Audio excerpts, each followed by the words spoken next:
All right, well, we have a packed house tonight, so good evening, everyone. I am Deanne Mazzochi, State Representative for Illinois' 47th District, and soon to be renumbered as the 45th District. If you're on one side of Oak Brook, if you're on the Route 83 east side of Oak Brook, you will actually be part of Representative District 7 going forward.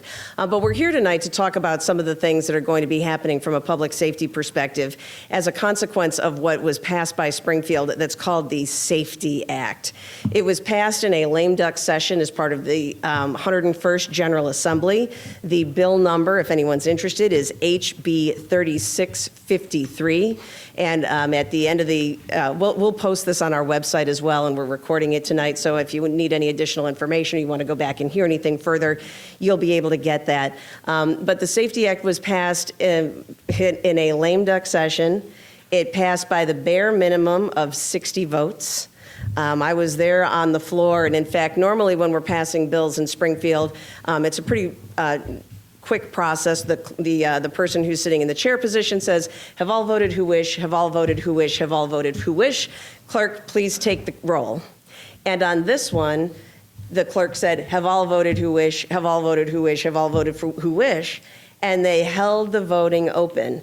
And I watched as members of the majority party swarmed on other members of their own party to basically try to get to 60 votes. And sadly, it was the DuPage Democratic women legislators who actually put this legislation over the top.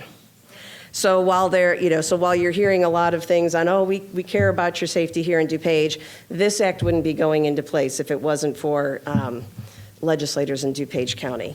I, of course, voted no for this legislation, and as we hear from Sheriff Mendrick tonight, you'll understand some of the reasons why. I did also want to let you know we do have here tonight our state's attorney, Bob Berlin, who's over here in the corner, and also Orland Park Mayor Keith Pico.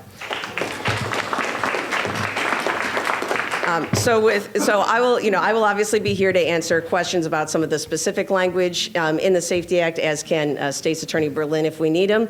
But with this, I'd like to turn the floor over to our DuPage County Sheriff, James Mendrick, because it is going to be his officers as well as our local law enforcement who are going to be responsible with dealing with the front line in terms of what the Safety Act means for you when it comes to public safety. Thank you very much. Thank you, Dan. How are you tonight? It's good to see you all. Thanks for coming out. So this is my goal. Just so you know, I'm not here for any political reason. I'm unopposed. I don't have an opponent, so I have no political agenda to carry out today. I'm in uniform because I'm not political.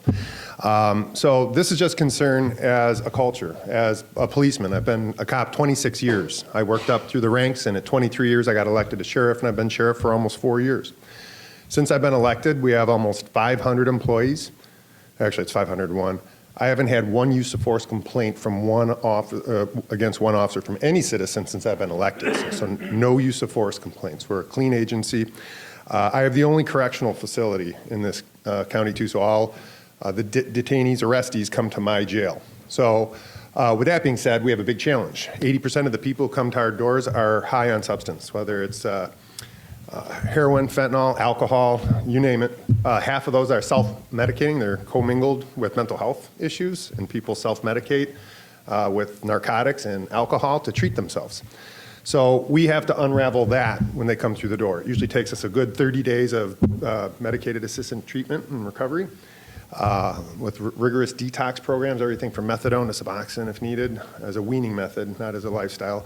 But we do all of that, and then we can properly diagnose mental health issues. Once we do that, we throw programming, teaching, classes. We have 70 classes a week. We did training class. We started with sanitation. We've now graduated 126 people in sanitation, and we didn't have COVID for 2 years. We kept it out of our correctional facility. Really clean, so thank you. It was externally venting the air, 17 negative pressure cells, keeping stuff really, really clean, and have a vacant floor that we incubate people. Even if you're not sick, you do 15 days and go into general population. It was actually a simple formula that did it. We also have the only crime laboratory. Even on the Oak Brook Mall shooting, I got a call from our state's attorney, Bob, on Christmas and said that they seemed to be in the only 7 feet of Oak Brook Mall that didn't have a camera on it. And the shooters were denying it, of course. and there were no eyewitnesses. So our crime lab came in the day after Christmas, and these ladies got DNA from fingertips to triggers to hands to the hilts of the guns and gunpowder trace residue off the coats. So that's your DuPage County Crime Lab at work. We're the only ones that have something like that. It's really good. And we have it married up to a digital, thank you. Thank you, Elaine. It's married up to a digital forensics lab because we're modern. We understand that everything's in the phones now. It's really in the phones, people. You know, if I could ever tell you anything that's crime prevention these days, it's your telephones and your kids' phones. You got to be watching who's contacting them, what they're doing. There's all kinds of apps you can get too. You know, you can get that, ignore no more. If your kid doesn't answer the phone, it bricks the phone and it can only be used for 911 or to call you back to unlock it. And there's a lot of apps like that. I have safety tips up front. Also have a thing to download our app. I can tell you with a click of 2 buttons for you.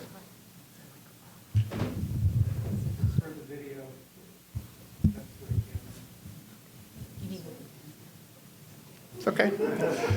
I can tell you with a click of 2 buttons where every single sex offender is in this county. We track all of them, and they're on a push pin. And there's a lot more than you think, you know. So we're coming out with a sister app to this that is going to, what's that? It's just DuPage County Sheriff's Office on an Apple or Android store. We're going to get something that goes with this mapping that I already bought it. We're going to be releasing in about a month where for $10 a year, all these people who we do a very vigorous sex offender registry. So we take all that data. If any of that data, phone numbers, emails, tries to contact anybody on your entire phone plan, it tells you. And if you come near these houses that are sex offender, they say, hey, if you're selling Girl Scout cookies, you're walking up to the wrong residence. So it's a really good thing, so consider the app. But that's pretty, I also have a responsibility for all the courthouse, DuPage County Courthouse and court proceedings. So, and we have, it's about just under 1 million people in this county, 336 square miles, and we have basically 1/10 of global patrol in DuPage County. We have all the unincorporated population, which is a little bit over 100,000 out of the 978,000 people. You're just under 1 million in this county. So, you know, the Sheriff's Office takes a big role in all these public safety aspects because it's just the nature of our business. We touch everything. So, what Deanne was talking about was the changes from this House Bill 3653 that will occur on January 1st. And the reason I feel so diligent to tell you is it's close. It's, you know, it's January 1 this takes place. So especially I besiege anybody who owns a business, a shop, any kind of, you have to start thinking about security, but it's your FY23 budget, which you're probably doing right now if you haven't done it already. We are. But you want to start thinking about security. Are you going to get videotape? Are you going to have cameras? Those systems, you know, range in price, but you probably do want to catch everything you're doing on camera these days. Are you going to have physical security? Is it going to be like Oak Brook Mall where there's no touch security? Or is it going to be armed security with a gun or intermediate weapons like a taser or pepper spray? Those are all things that you have to have insurance riders for too. So again, budget, you want to think about what you're going to have to pay for that you didn't pay for before. Because basically what it is, say, and here's the thing, this marries up to something called no cash bail. So now instead of us taking somebody in, 80% again, high on substance, instead of taking them in and doing full detox, drug recovery, and doing all that process, I won't be able to hold them for just being on the dope. I'll process them and then put them back out while they're still high on dope into the city of Wheaton because I won't have the legal standing to hold these people. So instead of rehab, you get catch and release. That's just the way the model's going. I can't do anything about that. It's a state, by the way, it's statewide. This House bill, 102 counties all got affected for a Chicago House bill. That's really what it was there's something maybe Chicago would benefit, because even they say, well, there's good things in the Safety Act. And there are, like some of the mental health stuff and the training. But you know what? For us, it wasn't good. You know why? I got to pay more now to send my guys to the academy to be taught lesser versions of what we're teaching in-house at our agency now. So when they do CIT at the academy, that's half our class. When they get out, I got to put them through the whole class. So it's just gouging you guys for more money that taxpayers have to pay to put in the academy. We're so far ahead of everybody in mental health in DuPage County that part of the Safety Act didn't affect us. We're already way ahead of the mental health stuff that they would require someone like Cook County to do. So we're going to just take the negative effects. So you got to figure, no cash bail. Can't hold on B and C misdemeanors. That means trespass, criminal damage to real property, telephone harassment, internet harassment. Those are called arrest, but it's a ticket, it's a citation. Then we leave. So say all this happens January 1st. It's winter then, it's cold. Human organisms are gonna go to warmth. I mean, that's just science. Now if somebody decides they're gonna sleep in your shed because they're cold, we'll be able to come give them a ticket, but it's your responsibility to actually remove the person from your premises. It's the same for a bar. If someone's at a bar and they're not harming anybody, but they look too drunk, I can't make them leave. The bar's gonna have to deal with that. Starbucks, don't invite that person to the party anymore that drinks too much, because you might have a hard time getting rid of them. The police won't be there to be able to do it like in the past. And the reason I use these examples, I've been a cop for 26 years. This is the type of call that routinely associates itself with trespass.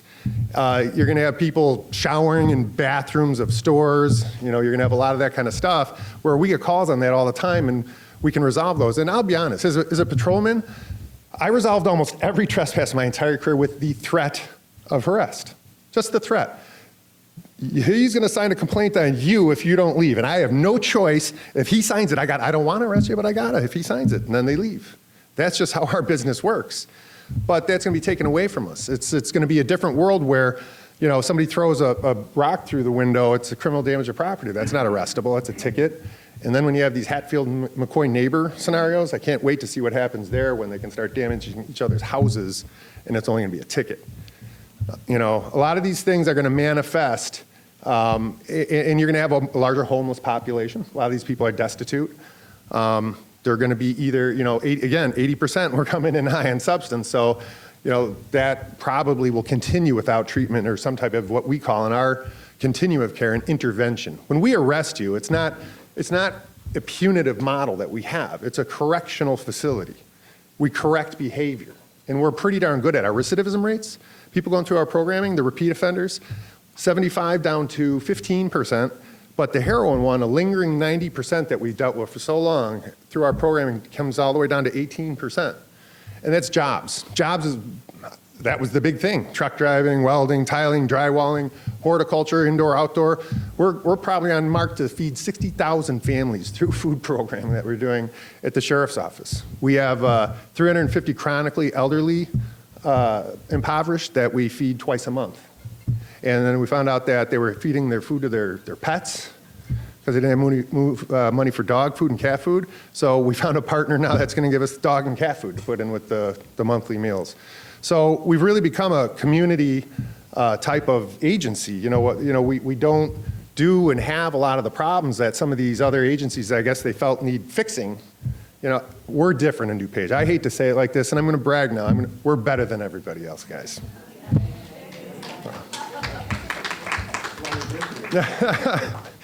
Well, we care. And I want to open up to questions too. If anybody has any question on it, Elaine. There's no question that there are people down in Springfield who genuinely believe this is going to deliver better policy. I fundamentally disagree that making it easier to release repeat criminals back into the streets and tying the hands of our state's attorney, our law enforcement, and our judges to make those individualized judgments about, who maybe is safe to go back into the community and who is not. The more we basically say we're going to take things out of your toolbox, I think you're going to unsurprisingly get better outcomes. But there are people who really do believe down in Springfield that this is going to be better. I don't think it's based on facts and evidence and just because it's a bad idea doesn't mean. So who thinks? Everyone knows what fentanyl is, right? Yeah. How deadly it is. 3 grams would be 1,500 doses. You overdose 1,500 people. Well, there's a House bill up there right now to make it all a misdemeanor. Yeah, and again, that's another one. And it got through. It passed the House. I voted no. It was a good idea. Yeah, and again, your DuPage Democrats voted for it. They voted to decriminalize fentanyl. And just brace ourselves for what it impacts us. Right. So enough fentanyl to kill thousands of people is. What's my shoplifting limit? In all honesty, the sad part about that is people are getting afraid to go to the mall. since that Oak Brook shooting and some of these incidents, we're going to see people more go to Amazon, and it's not going to be at our brick and mortars anymore. I mean, that's 164 stores in Oak Brook. I mean, that is a gem of our county, and it's a big tax base. But people are afraid to even build there now, and that's troubling times. I think this is unconstitutional. Why? Because under the Constitution, I need the protection of the government. Well, they're actually, This is not yeah. protection. They're You're actually, not protecting me if someone comes and be in my shed, for example, and Right. I cannot remove him. No. What is the Constitution? yeah, well, I don't think Governor Pritzker has indicated he cares all that much about your property rights here in the state of Illinois. But I will say this, though, is there were a lot of victims advocates who looked at this legislation and who were also very unhappy about it because they understood that their rights were, and their ability to be protected and feel safe were being infringed on. And again, they didn't matter as compared to what I would call the ideological demand of, I don't even need to So get into. with that being said about victims, though, no cash bail, that was restitution money for victims. So, Yeah. Go. Mayor in Cook County. So I deal with Kim Fox. Everyone knows the Kim Fox issues. Well, you say that. Wait, we can't hear. Tell him to stand up. Yeah. I'm a mayor in Cook County, in Orland Park. I have a big mall. And, we've driven crime down because we've been very proactive, much like Sheriff Mendrick. But we deal with Kim Fox. Kim Fox is what's driving the DuPage issues. However, what you should recognize is that this act is Kim Fox's policies on steroids. Kim Fox's policies aren't even as bad as this act is. It's going to be really, really bad for everyone. It's not just going to be people coming from Cook County. It's going to happen right here in your county. So this is a real problem for everyone in the whole region. Okay, I got to double tap that one real quick, though. The guy next to him, Bob Berlin, is the exact opposite. He's the best state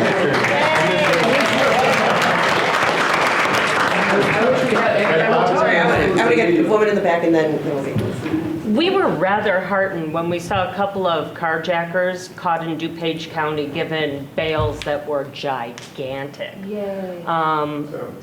Thank you. Were you? And thank your judges, too. And with that, is there any chance that those things will be softened? Because I love sending out a message like that we're not going to stand for that sort of thing here in DuPage County. Yeah, no, I mean, the ideology behind getting rid of cash bail is absolute with these individuals. It's not going to be, let's have it for here, let's have it for there. They're now calling it, well, it's just a matter of pretrial fairness. And to me, again, what's fair? Fair as assessed by who? I think that if you look at what we're seeing in terms of feedback from members of the public. And again, it's not just here in DuPage County. I think it's all of a sudden people start to even realize it in Cook County and other areas. But the individual legislators, they have bought into this. They have decided this is the way it's going to be. And they're like, oh, well, we'll deal with a trailer bill or we'll try to fix it here. But the cash bail, the idea of pretrial detention being extraordinarily difficult to do, they are 100% on board with that. And the cash bail, that allowed us to have these interventions. It allowed us to do drug treatment and detox that you would only get with good insurance. The welding class we put on was a $6,000 class. They wouldn't be able to afford that. The horticulture, that's trained by College DuPage. That's teach them how to produce their own food. None of these things are cheap or free and available to a lot of these populations. And the first time they have these opportunities is when they visit us. Yeah, and also too, this act also, it really does curtail a lot of the discretion of the judges as well. So I don't want to make it seem like, the judges can somehow come in and do a workaround. I mean, there are specific things that they are not allowed to do. And actually, again, I view this as, part of benefiting the Kim Fox model. One of the problems that we've seen in Cook County is that the state's attorney won't actually make the required motion to hold people. Our state's attorney will absolutely make those motions when appropriate to keep the local residents safe. This is also restricting the ability even of the judges even if they put somebody on electronic monitoring or some type of pretrial restrictions, It even limits the scope of what the judges are allowed to do on their own motion. They have to wait for the state's attorney to bring the motion. And if the state's attorney, again, is of the mindset of, I want to see people released as opposed to seeing people who are dangerous locked up, that's also going to contribute to the problem. And I don't know if you know, I mean, this I don't know if you can talk to what some of our judges have been, saying or indicating, but certainly none of our Republican DuPage judges are into this. I wanted to get you. That's okay, you go on. Okay, and then you in the back, and then we'll. So you put the red hat. There are 60 items on the Safety Act, and the item no cash bail is number 37. So you're saying, I agree, the no cash bail is a problem for you, but do you think the other 59 items are worthwhile? The Safety Act was a 762-page bill. So if you wanted me to go through some of the things that are good and that are bad, that would take more than this evening. But what I will say is, to the extent there are some things that were tightened up, I don't have a problem with that. But some of the things that they also did, even when it comes to law enforcement training. So for example, we used to have it in the statute that use of force training would be done every year. I actually think that's a wise idea to ensure that you are training your officers on use of force issues every year. The Safety Act said, nope, we're going to make that every 3 years. Well, if one of your goals is to minimize the use of force problem because because again, it hasn't been an issue here in DuPage. I understand that it's been an issue in Cook County, but if that's one of your concerns, why would you make it that instead of really focusing on the use of force types of restrictions? So again, I could go through a whole host of different things in the Safety Act, and to me, it remains a very ill thought out piece of legislation that was passed in the middle of the night during a lame duck session. That's not really the best way to go. And what we found is that anytime, once something gets into law in Springfield, it's very hard to undo it. It really is. So this is one of the reasons why, there's a lot of legislation where I might be good with an idea in principle, but then when you actually see the legislative language that's proposed, you're like, we can't do that because it's going to create all these other unintended consequences. So I might like the idea, what you're proposing on the execution side won't work. I vote no, and it's like, oh, you hate this, you hate that. No, I can't, I don't in good conscience want to put bad legislation on the books, particularly when it comes to units of local government that I know they aren't going to be able to implement, because all that does is make your lives miserable, your local units of government's lives miserable, and usually it means raising your taxes. And you know what? Also, it's written so poorly, and it's so verbose, it conflicts with itself, it's hard to figure out how and what to enforce in some instances. They want these checks now for cops to make sure they're background checked enough to make sure they never had use of force, this and that and the other. So we do all that. And we say, we want to send them to. Well, we don't have an office to take them. So it's your system. It's to say, well, we're not ready for any of it. So we send them to them. I don't know where they're piling up in some office somewhere or on someone's email, because we can both approve that we're doing what they're supposed to, even though they don't have it set up to receive it. So, I mean, that's Illinois. I hate to say it. They're really... this is not going to execute well, and all the rest of those 850 or 760 pages are going to go into effect on January 1st. We're going to have to figure this all out through like trial and error in court cases. Right, yeah, and another part of the Safety Act is anonymous complaints being lodged against police officers. Now again, I understand that if you are the victim of a corrupt or dishonest police officer, you are going to be very fearful of retaliation and that type of thing. But, there's also ways in which by saying, well, we're going to not only make for anonymous complaints, but we're never going to release the identity to the accused officer of who the complainant was. And by the way, and we're going to, yank that person's certification and that type of thing. Well, I can also see a lot of actual criminal defendants using that quite judiciously when they're about to go to trial to try to create some cross-examination fodder for, by their defense attorney. Well, isn't it true, sir, you have these complaints against you? So there's going to be a whole host of, I think, new problems that The are new also going to get. problem, that's the causation of what she just said, everybody's retiring. I'm in big trouble. We're all in big trouble. I got 25 retirees this year. Every day I get more. I was a field training officer, trained 24 people 22 years ago. I'm watching all my recruits retire before me. We can't hire enough back. COVID killed academies for 2 years. We're all on waiting lists. We used to have 400 people come for tests. Now we're lucky to get 50. And then we might get 15 viable out of that. One agency, I think, has got one person at the test.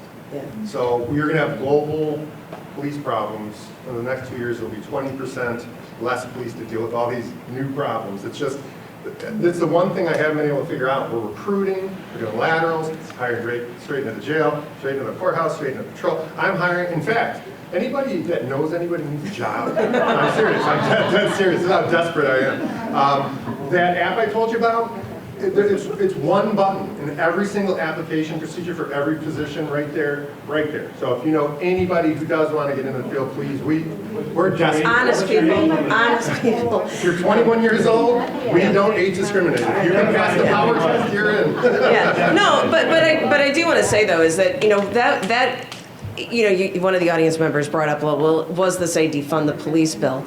The concern was, and now we're again seeing this in real time, is that by putting some of these measures on the backs of police, by creating these situations where it's very difficult for an honest law enforcement officer to function. I was speaking with one officer, and he said, every day I have to go out and be perfect. Because in these very stressful situations where you are sometimes dealing with the worst types of experiences involving humanity. He said, but if I am not perfect every single day, under the Safety Act, I lose my licensure and my career is gone. I get sued civilly and my career is gone. I get, I could be injured, but if I, somebody could be shooting at me, and if I, it's determined, under the Safety Act, that they very restricted the scope of even when it's appropriate to use force. And again, use of force, but particularly deadly force, is not something to ever be taken lightly.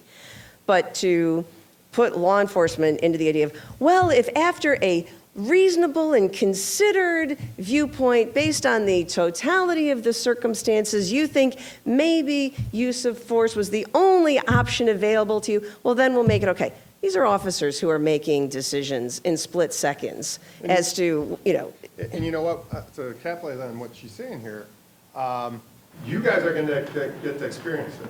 I hate to say it, because so take a store, a bar, someone in your backyard, whatever. We write our ticket, we leave. You guys, are you going to let them stay there? Are you going to touch them? Are you going to use a weapon like mace, pepper spray, taser, dog? Are you going to use a gun? What if they produce a weapon? So you are going to learn what the continuum of force is. It's unfortunate, but we believe that a good majority of the trespass complaints are going to be back for some type of physical battery, a fight of some sort. You're going to be spraying people with hoses, they're going to do all kinds of weird stuff. You can see it coming. To piggyback on what you said, it sounded like when you read it, and I wanted to ask this earlier, it said if you can figure out what their name is. What about all these illegals who are being dropped off in Addison?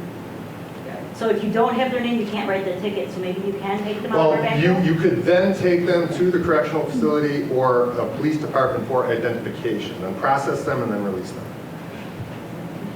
Yeah. And that's, Wheaton is really going to get the fuzzy end of the lollipop here too, I'd say, because when you think about it, we don't, all the detainees come from all these 36, we have 36 towns in this county.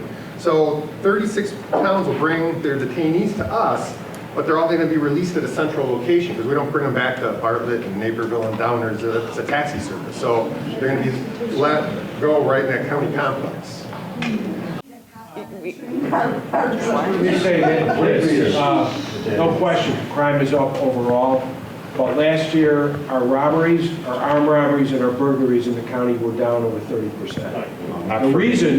The reason they were down is because of enforcement, because we are prosecuting people, we're locking them up on high bonds or no bonds, and we're sending them to prison. So we take violent criminals off the street and we deter others from committing the same offense. Now, we had the same number of carjackings last year, so we still have a violent crime problem. But I agree with you, over half of our felonies committed in this county are people who don't live here. That's that simple. Most of them coming from Chicago, or Cook County. So that is a real problem that, we can't solve on our own, right? And even when you try to chase them back into Cook County, I know, the Elmhurst police, there's only so much. They wouldn't even do it. They said there's, how many cars are stolen every year, every night? We can't find it. They just brushed me off. Well, I mean, that's an issue I'm certainly going to. No, I know it's not his problem. He's not in charge of Elmhurst, but I'm telling you. Yeah, no, but I want to be clear too, it's not just Elmhurst, it's Hinsdale that's experiencing it, it's Oak Brook that's experiencing it. Yes. Westmont, and Jim Gunther in Westmont has done a phenomenal job trying to, keep track of things. So, there are, your local law, your local police chief and law enforcement, they really are trying to do what they can. And unfortunately, Springfield is hampering them, not helping them. All right. Is there something in this bill about you can sue a police officer now directly instead of, or individually? Well, that kind of will be in general. So they have a lot of words in there about discretion. So here's my fear, and I can see this just being a nightmare, where say you have somebody who's at a party and they're just being a jerk, but not enough to be a harm to somebody. So you write them the ticket and then you leave, but then they get worse and then they really hurt somebody bad. We're going to get sued. They're going to say, you didn't use your discretion and you left and then something bad happened. And that's a big part. So I've retired 8 deputies over 170 years of service just in the last 2 weeks. Every single one of them said we'd say another 4 years, but we're getting out before January 1st. They're telling, some people are leaving now and not going to even be able to collect their pension for a year or two just to get out of the business because, and that's a challenge. We're getting no recruits. I used to get 400 people, now I'm lucky to get 50 people, and that gives us 15 viable candidates for a 500-person agency. I'm telling you, the police are dwindling. It's a big challenge. Our biggest challenge right now is headcount. Yeah, and on the civil litigation side, so they're called Section 1983 lawsuits that get filed at the federal level. And those are, one of the issues with them is that they can be very lucrative for plaintiffs' attorneys because they can recover their attorney fees. So if they were to get $1 of recovery against the officer, they can get hundreds of thousands or more in attorney fees that it took to actually litigate to get it through trial. So because of that asymmetry, a lot of your municipalities, and they have insurance and they will pay for this, they have to settle a lot of these cases, and of course that all drives your local taxes up. But this is a thing too, where, you're getting to a point where now, if there's any use of force, an officer should almost expect to get sued. Unless you've got clear video evidence where, officers are expecting to get sued. I actually filed a piece of legislation that would have said, okay, can we at least agree if and the problem is your municipalities want to settle them. Your officers would take them to trial to try to clear their name, but the municipalities won't pay for them to actually go through that. So I filed a piece of legislation that said, okay, can we at least reimburse the cops if they go to trial and, they were using force to either save their own life or the life of another? Can they at least get their attorney fees back for having to defend their good name? Every Republican voted for it. Every Democrat voted against it in the Jude Civ Committee. So, this is a committee that hands out attorney fees like candy because the trial lawyers hand out a lot of money down in Springfield. But that's but the one time attorney fees to actually help our law enforcement defend themselves when they actually get sued in these types of situations. No, they didn't want to do that.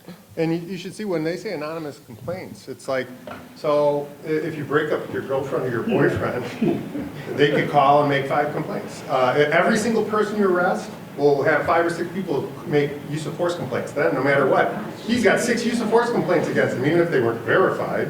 Sure makes it easier to sue to say now he's got a bunch of use of force complaints. But it'll just be anybody who gets arrested and their friends.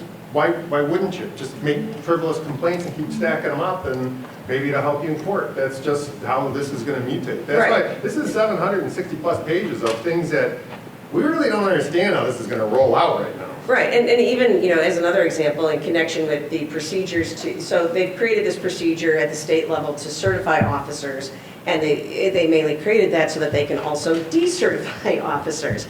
Now, normally for any professional license, if the state is going to take it away from you, you have what's called a due process property interest, and you can go to federal court to try to get your rights vindicated. Well, in the Safety Act, they said, no, we're going to say that that does not qualify. Now, I personally don't think they're allowed to say the Constitution doesn't apply here, but that being said, they're trying to do that again because all of these protections that officers had, they're getting rid of. Even in the context of these decertification hearings, I asked what I thought was going to be a no-brainer, and this was of the governor's office. I said, well, you guys are going to actually produce to the officers who are in these things any exculpatory material that your investigation uncovers, right? I mean, that's just a matter of basic fairness. Yeah, we don't really think we need to write that into the standard. I'm like, so you can have in the situation Sheriff Mendrick mentioned, you have the board go out and investigate 5 use of force complaints, figure out that all of them are frivolous, but they don't have to tell the officer that they actually found that they were frivolous. They can put you through that starch. That puts you through a lot of stress as a cop, having worry about that. Right. So even procedural fairness, and I think that's why you're seeing. From law enforcement's perspective, you're seeing this desire to get out because they see that culturally, law enforcement is not going to be supported. Springfield doesn't have their back. Correct. And again, nobody who I've ever spoken to in law enforcement who again, is an honest officer who's trying to do their job, nobody likes having corrupt cops, crazy cops, anybody who's going to be, a loose cannon misusing force. They don't, your police chiefs don't want them on their force. Their colleagues usually don't want them to be working with them.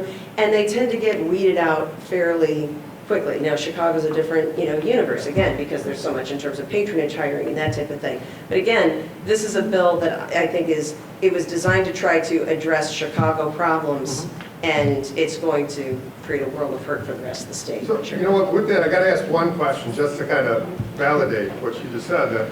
How many of you think that we should take on the attributes of Chicago? You're in DuPage. Now, how many of you think that Chicago would do better by taking on some of our attributes? Yeah. Every single time, I've never had a dissenting opinion. So we are doing something right here.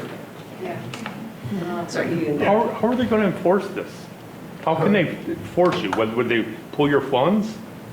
It's just law. We can't prosecute. This is a law. It's a statewide law. Yeah, the judges aren't going to violate the law. Your state's attorney is not going to violate the law. Your sheriff's not going to. And similarly, when it comes to this certification board, right? That again, nobody knows how the certification board is going to function. Are they going to be fair? Are they going to be realistic? Or are they going to turn into yet another anti-cop political arm? You know what really scared the police really bad too? This House bill first, it did have something pulled out of it that was making people even worse.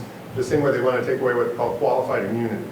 That had to be extracted because what that means, say I get again, I'm a street cop. That's what I started doing in 1996. You get a call, check well-being, you see a shape on the floor, you're pretty sure it's a person, so you kick the door and the door splinters, you go in, you do compressions, you save the person, but you cracked a couple ribs. Now it'd be suable for the cracked ribs and the kicked in door. So that would be like taking the Good Samaritan Act from a doctor and nurse. You think they're going to stop on the side of a road to save somebody who just had a crash? No, but that's the kind of stuff that they're doing. And it terrifies our culture because then we're like, everything we work for. See, we don't have, most cops don't have stocks and bonds and all. We have a pension. We work our whole lives, about 25, 30 years for that pension. These people are running out before they're even getting that now, and I've never seen that before. Sorry, go ahead. Sorry, let her. She has a message. These are all terrible things, and we all want to give so much thanks, I would think, to the policemen who are taking care of us, and I thank everyone I see. But what can we do to help you? So here it is. I'm glad you asked a really, really great question. Crime is changing dynamic. It really has. It's become, I call it fast food crime. They're looking to not make noise, travel through fast, hit a whole bunch of different areas, and get a bunch of takes. That helps a big time in the life of somebody on drugs too. So I try to tell everybody, they have to learn these words really well, called situational awareness, being aware of what's around your environment. It's not Mayberry anymore, folks. Most likely, not for sure, most likely if you lock up all your cars, they'll move on to the next one because there's plenty of people leave them open and they're hitting those all the time. Don't leave your car garage door, your fab in your cars. Don't leave your back door open. If somebody's in a combat outfit in front talking to you, you might have two people coming in your back door to do a burglary. That's a common thing that's happening. So all of the targets I've noticed though, and the crime trends and patterns that we're seeing when we do our detective investigations, is people were soft targets. They left something unlocked. I'm sad to say be paranoid, but you gotta, as soon as you get in your car, press lock on the door. If you're going to an ATM, they all have columns. Drive around twice to make sure there's not someone behind one of the columns. Anytime you're gonna unlock your door, look around to see if there's people. Don't park out in Guam because you don't want to get a scratch on your car. Park it closer up so you have less time to target you. So, you know, it's all, they sound like little things, but they're Don't very... leave your car with the valet until you actually... Yeah, right. No, seriously, that's how a lot of cars get stolen out at Oak Brook Mall. Yeah, the bad guy will run up there and wait there for 10 minutes. Somebody drives up, thank you, I'll park it for you. And yeah, when you're getting gas, even at a fast food drive-thru, you have to start thinking, when I get in my car, if it doesn't auto-lock, I always hit lock. Keep all my doors locked, keep all of my stuff that could open my house and my cars in the house, and start thinking like you're a potential target. I hate to say that because it changes the way we've always lived. But doing that, you will decrease your percentages greatly of being a victim of crime. Yeah, and also, because a lot of us now have attached garages to the house, that door should always be locked. Yeah. And alarmed. You know, and out in front, we have a whole big like books of safety tips, whether it's about fire alarms, whether it's about how to lock doors, all that, they're all there. Also, we have those little cards you can scan the QR up there for the app that we have. I just want to make sure that you guys have something because, you know, I hate to sit here and talk about crime, but it's a different way of living. But there are ways to deal with a higher crime area and it's create less opportunity. And I don't know if State's Attorney Berlin has any additional things that you've been throwing out to people in terms of things they should be doing proactively. Everybody knows their neighborhood. When you see something suspicious, call the police.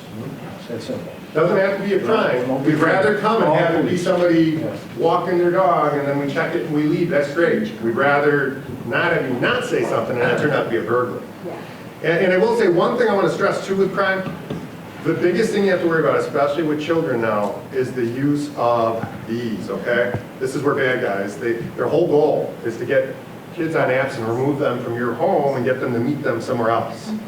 So there are apps you can get, keystroke mirrors they're called, where you can know everything that if you own the package of these phones and you're paying for it, you can put all kinds of find them, ignore no more, and keystroke mirrors. Learn a little bit about phone apps. Just Google it. Say apps to protect your kids. Something simple like that. You Google that, you'll get a lot of options. And if you put those on your phone, they'll protect. With the sex offenders having stuff like that, we're always looking at if this is the technology that they're using to get and lure our children out, then let's use it back against them. But you need to monitor what your kids do. And also as a source of identity theft too. And that's another area where you can, I think, train your kids as well is, number one, ComEd is never going to come to your door without you knowing about it. They do not need to come to your door to check your meter. Everybody's pretty much got the smart meters now, right? So anybody who looks like who claims they're from a utility, from pest control, all that kind of stuff, it's like, just don't open the door to them. And likewise, never show anybody else your utility bill, your phone bill, any of that kind of stuff, because there's so much data they can sweep up for identity theft purposes. That's another one that you just want to... Don't accept a lot of this stuff. Hey, did you know you're in this video? Hey, did you know who died yesterday? Oh, Facebook. When you press those, some of them can get in. So be careful. If you don't know the person, you're not a friend, especially if they have one of those silhouettes instead of the actual person. It's just a clone account, and they're trying to get you to press that thing so they can get into your phone. Has there been an increase in bodily harm, physical attacks, or is it mainly just the burglaries and the carjackings and things? Bob, you probably have a global number on that better than I. Yeah, actually, aggravated batteries were up last year. So yes, There has been. So we should be aware of that. Is that in connection with the carjackings as well, or? Carjackings, we charged 17 last year, the same as the year before, so. But walking unfortunately, down the street and stuff, there's limited number of attacks? Limited number of attacks. Okay. It's overall, it's still, I believe, a safe community. That being said, we've got crime that we never had 5 and 10 years ago. So, and again, to answer your question about just walking, I'm not telling you you're ever completely safe anywhere, because I'm paranoid. But what I am saying is that, you know, for the most part, these are crimes of opportunity that we're seeing come out of the city. They drive out here like, so license plate readers, right? We have them now. So now we can actually see this car gets up at 7:30 every day, goes out at 8, car burglarizes for 8 hours and goes home at 4. And we can actually catch people finding out where they've been. So these people are just out looking for opportunities. They're looking to gain something from the encounter. A random beating all that does is get the police to come out and you didn't get anything. So they're looking for property. Everything we've seen that's been a gain. Give me your car, your money, credit card, whatever you got, your phone. And that's one thing. Hey, you know what? I'm glad you mentioned that.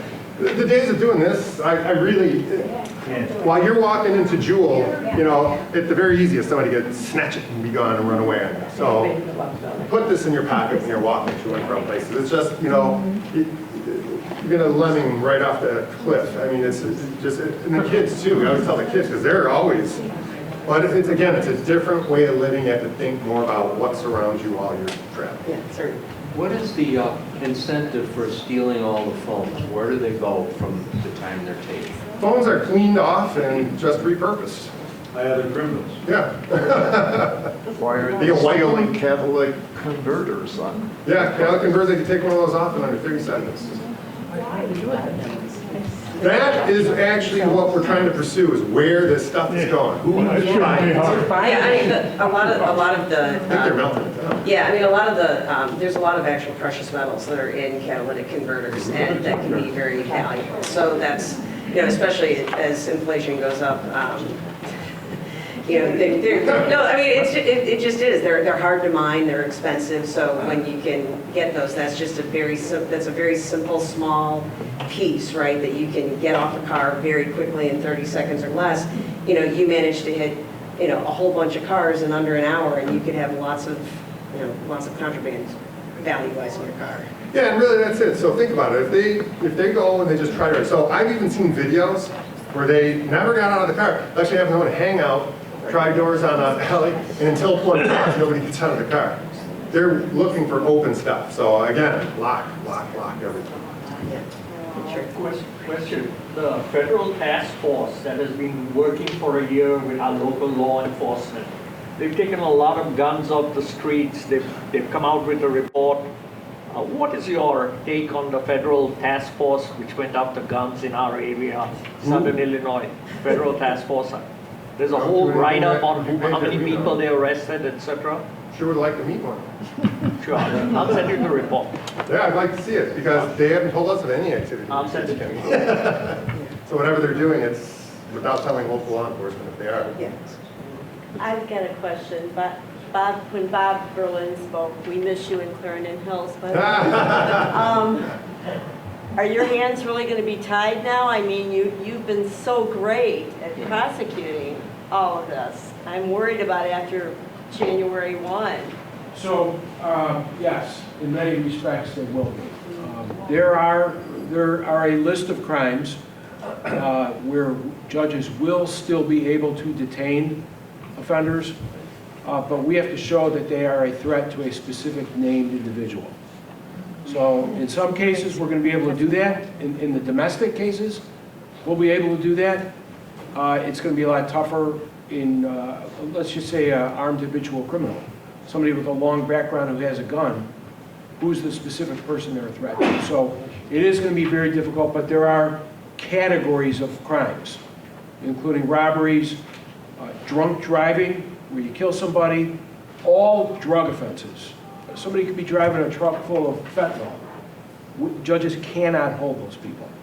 They'll have to be released, unless they are an imminent flight risk, which means that they have a ticket to get out of town. It's going to make it a lot more challenging and difficult, but I can guarantee you, we're going to keep pushing forward because, as Deanne said earlier, we know what works. We know what brings crime down, and you have to enforce the law. Yeah, and by the way, in firearms trafficking, correct me if I'm wrong, that is also going to be one that is not going to be detainable. So, so while there may be some federal task force out there that's trying to get guns off the streets, but firearms trafficking is a non-probational, and it's viewed as a non-forcible felony. So that will also be one where if you're running guns, you're not going to be able to be detained unless, again, maybe if you can find some specific thing or you've got prior failures to appear. But even on the prior failures to appear, we've changed the standard so much that it makes it difficult. And by the way, if you're out on electronic monitoring, the state's attorney can't even try to go after you for going missing unless you've had more than 48 hours of not checking in. So, oh yeah, and while you're at home on electronic monitoring, that actually qualifies as credit for your sentence. So so again, all of this, and again, this is why I'm saying like the mentality is really, I believe, emboldening criminals at the expense of normal law-abiding people who just want to. Without a doubt, the weaker you are in your law system, the more oppressive you are to the police, and the more outs you give the criminal element, you are going to get exponentially more violent crime. That's if that's nice. Yeah, Portland. Yeah. Sorry, him. Then we'll go back to him. When you read the new law earlier, you mentioned, I think if I heard it right, it says obvious threat, if the offender is an obvious threat. And then you mentioned discretion. Doesn't the officer have discretion to determine what's an obvious threat? Yeah, obvious threat is very vague. So if say I just want to get you out of here, you're not going, I'm going to call you an obvious threat, and I'm going to sue you because I wasn't allowed to detain you. So they're more hesitant. Oh, it's gonna make officers. They're going to need some. Obvious should probably be more like imminent would be a better word to use if they're about to hurt somebody. But obvious is a garbage word. Again, that whole document is poorly written, and they have a lot of words like that are going to be ambiguous until they get tried by a judge. And the problem is that, when you tell officers obvious threat, but then in the rest of the statute, you're saying things like, well, it has to be targeted towards a specific person. And shall write a citation. And shall write a citation, but Common sense. You don't expect common sense in this kind of legislation. Yeah, really is kind of that. But also too, I think that again, when you're looking at the language in the context of the statute as a whole, and you keep seeing all of these demands for heightened standards of evidence like clear and convincing, and you're looking at, it has to be imminent, immediate, specific, those are, you kind of take that, and then you come, but then we also used to have in the statute more generalized language, that if you think they're a general threat to the community, that language was stricken, right? So from the perspective of an officer who's standing there, when he knows that, well, if I'm just trying to rely on, I think that this person is probably a general threat, or, I think he doesn't have the legal protection. The cop will need to have exactly in writing what you're demonstrating as this obvious threat. He was an obvious threat because. That because better be good. And the thing is, and that they are still trespassing is clearly not enough. Right. I mean, and even in the context, because there were other parts of the act that changed as well. So, for example, if you are obstructing an officer who maybe is trying to make an arrest or something along those lines, well, the police are no longer able to arrest for that or detain for that unless they can establish there's an existing underlying independent offense that is also detainable that took place. Like, so how would you ever enforce somebody swimming in your pool or getting in your hot tub? How are they not a threat? They're enjoying the water. They're not a threat, they look pretty happy. Yeah. We need publicity of good discretion. All people think of is George Floyd right now. That's what's in everybody's mind. They need more publicity of good discretion. and I think things will turn around. That's why I always leave that. We have 500 officers in 4 years. We have not had one citizen complain against one deputy for use of force anything. We're different. So wait, I know, there were a couple people on this, yeah, in the back, and then, I watched this go through Congress, this safe bill, and I couldn't believe that Pitzer signed it. It's like, this is ridiculous. It's going to cause nothing but trouble.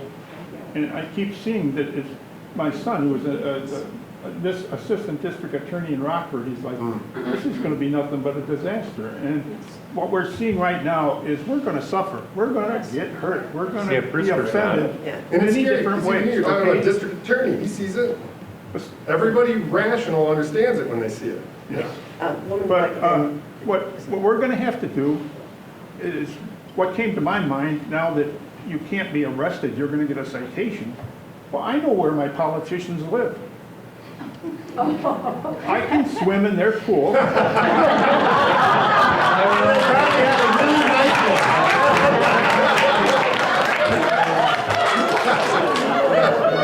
bet they got some nice pools, some saunas. I can find out what time supper is. Use a grill. I know when they have a birthday, I can come over for it. yeah, just don't try to use There's something Governor positive Pritzker's about toilets that. in his, his ass. So there you go. Sorry, you're in the back. Can you address the issue of police body cameras? They're supposed to be, We're already full throttle with them. Okay. They're already costing you a couple million a year. Taxpayer money. They're very expensive. You know what's really expensive? There's no cash bail. They're building an entire courthouse in my sheriff's office. Yeah, so we can staff it on holidays and weekends with taxpayer money, because we can't even hold people on weekends or holidays. There's no cash bail. They have bond court every single day. So they're building an entire $1 million bond court to be staffed on every holiday. We have to have new shifts. That's expensive, really. Yeah. Well, and also too, when it comes to the cost of the body cams, it's not even necessarily so much the cost of the body cams, which, yeah, they're expensive, but it's also going to be the budget for the state's attorney's office to have people who can review the body cams. Because again, under the Safety Act, when you have to have these detainment hearings, within 48, I think is one of the fastest ones, and 72 is the longest one. They've got to actually be able to go through all of this and process this. I mean, the Safety Act is also obligating the state's attorneys to immediately turn over all kinds of evidence. Think of the job change for the poor state's attorney's office. So before, you'd have an incident, you'd write this report, right? You get a paragraph, you read it, discovery for the other side, they get the same thing, done. Now you might have 6 people, each for 2.5 hours of video. And now you have to watch every second of that because they're gonna. And now, instead of one person spending 15, 20 minutes reading that report, now they're gonna have 4 or 5 people, each watching different versions of body cam footage that were 2.5 hours apiece, and there were 5 people on a call. So the burden that that's gonna put on an office like the state's attorney, we had to have video redactors, FOIA officers, supervisors and managers, because you get in really big trouble if you accidentally turn it off. So all of these penalties that come with the body cams, we've had to change everything, and man, it is costing. I will say it's costing DuPage County taxpayers, but I'll be honest, on the flip side of that, I do like them because we are a very clean agency, and it is easy to prove that we didn't do things. So I like them for that reason. All right. Just one thing, so, although I like the idea of swimming in our pool. Did we even stand, when this thing came out, this proposal came out, I mean, people read about it, I'm sure. Did we miss the boat? I mean, because now we're sitting here, and it's after the fact, it hasn't placed its law. Did we miss something that? We didn't miss the boat. The boat was hidden at 3:45 in the morning. Yeah. It came out of nowhere? Well, so here's the thing, right? In Springfield, so on the House side, just in this 102nd General Assembly, there were over 5,000 pieces of legislation that were filed on the House side, and several thousand bills filed on the Senate side. So at any given time, there's always bills that are floating. And in many instances, the bills never get to a point where they can actually move and you can get agreement. What was unique about this one is that the agreement on the other side of the aisle came together, and then this got, amended into another bill, and then boom, we got notice, I think, so there was so we have we have all these rules, procedural rules in Springfield. We never really abide by them. But a lot of the rules that we have are actually designed to try to make sure that the public will in fact have notice. And because the Democrats have these massive majorities, what they will do is they will say, oh, well, we're going to vote to waive the rule. We're going to vote to waive the posting rule. We're going to vote to, ignore that procedural rule and then just move it on through. So when it came to this, and they cut off debate too. I mean, I joke that one of the things that happens to me most often down in Springfield is I'll be debating a bill and they cut my mic off because they don't want to hear anything anymore.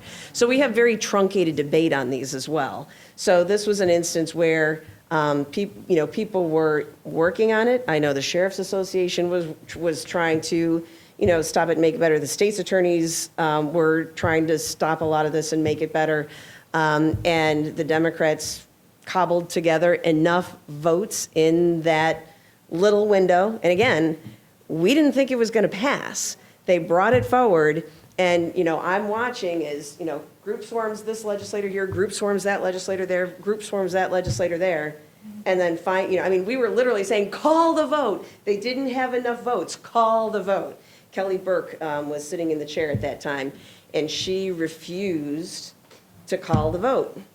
So, so because she refused to call the vote when they didn't have the votes, they were, the swarm happened and it passed at, 3 in the morning. Yeah, think about it though, too. It's a lame duck session. It's almost 800 pages. It's read in less than an hour, passed.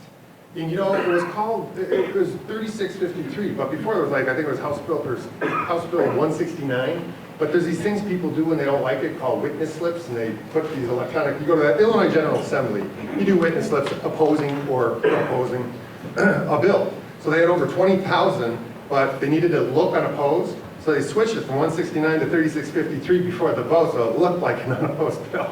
Right. At 3:45 in the morning, in less than an hour. Yeah, because you're really going to be woken up at 2 in the morning to go, file a witness. It's really clever. What they did was genius when it had to be well planned out to pull that off. It's really unconstitutional. And by the way, I also want to say too, Governor Pritzker could have used his amendatory veto authority. So in Illinois, we do have line item veto. We have a mandatory veto authority.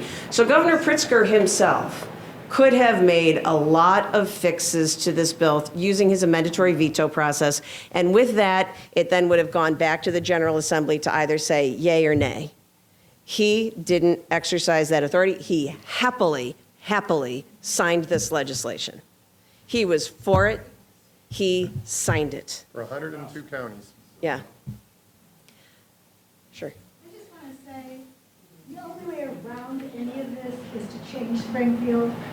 And in not too many days from now, we have a way to do that. But everybody here not only has to vote, they have to get out and encourage other people to vote. And we have, even if we can get rid of the supermajority that they have, it's a start. We need to do something, and we need to do something, Sheriff, about voter fraud. Get rid of the machines. Yes. Yeah, well, Make a motion. voter fraud, if people are interested in doing a voter integrity issue, State's Attorney Berlin can talk about the, how many dead people applied for mail-in ballots last cycle. And here again, I voted against a lot of legislation down in Springfield precisely because I think it's lowering the threshold and making fraud easier. It's not, I have no problem making it easy to vote. I have a problem making it easy to cheat or engage in fraud with the vote. And in Springfield, they don't care. I've had a piece of legislation right now in state law. It says that our county clerks may take the dead people off the rolls, not that they must take the dead people off the rolls.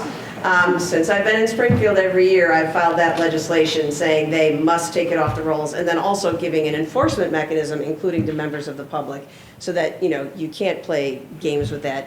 And magically, they haven't wanted to call that. So, anytime people are talking about voter and, election integrity in Illinois, it's like, to me, until the Democrats get serious about taking the dead people off the rolls, don't talk to me about voting. But yeah, I know you had a question. If they find this is a disaster after a couple months, is there a way to change it? I Well, here's the problem, right? There's no accident that this legislation is going into effect January 1st, 2023. It did have an earlier effective date.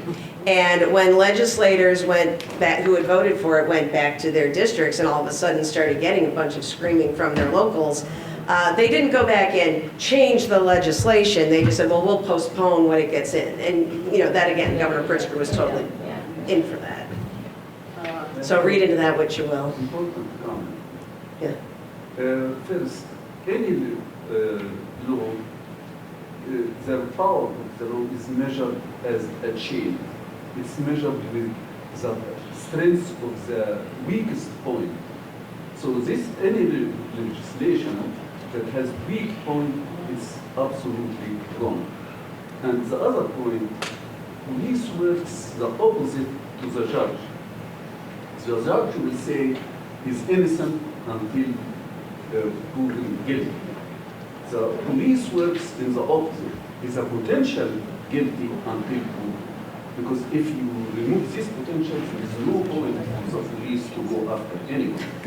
So yes, this is so this law is against the basic thing of the police, how the police works. The police works exactly, it's a potential guilty. So I have to go after him till the judge proves that he's not. Yeah, you know, and I think though, again, I think our law enforcement officers here in DuPage County and again, our state's attorney, they really do try to behave professionally. You know, and that's one of the other things too. It's not like cops are really eager to just go haul people into. We don't want to be in your living room. Right. Yeah. We're called there. We're not just, hey, we're here to stop by because it's a good day. It's no, you got to understand, we're called when something's not going right. Yeah, and frankly, there's enough instances of things that are not going right that, you know, they have better things to do with their time than go try to chase after people who aren't doing anything wrong. Is there a way the police can do something? Well, they wouldn't even take our input. See, and that was it. They would talk to a couple, during the process, a couple police chiefs that I never spoke to. A chief doesn't have a correctional facility. No offense to a police chief, but they're only dealing with one blade of the global issue that I deal with is having a correctional facility countywide.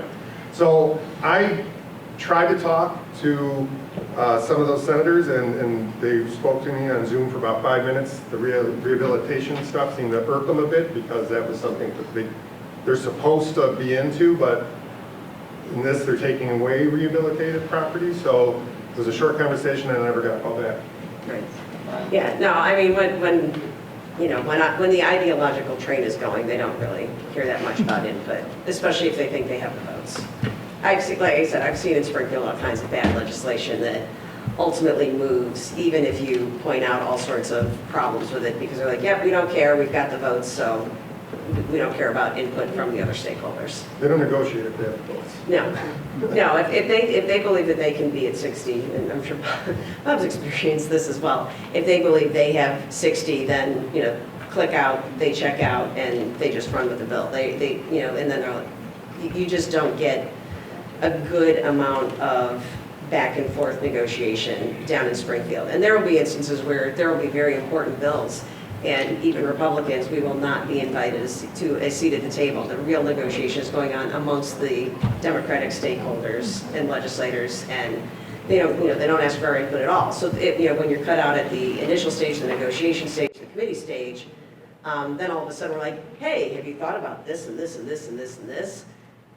You know, then they shut down because, well, we already finished what we thought were negotiations. Like, well, you didn't do a very good job. Yeah, no one wants to talk about their mistakes. Right, yeah.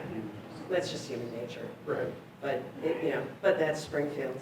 All right, so I'll do one more question. I'll stick around for, to answer any questions. Sheriff Mendrick, I'm sure, will as well. Please don't make me take any cookies home. But I really do want to, any other questions or, all right, I think we're good. So with that, I do want to say thank you so much, everybody. Can we give a round?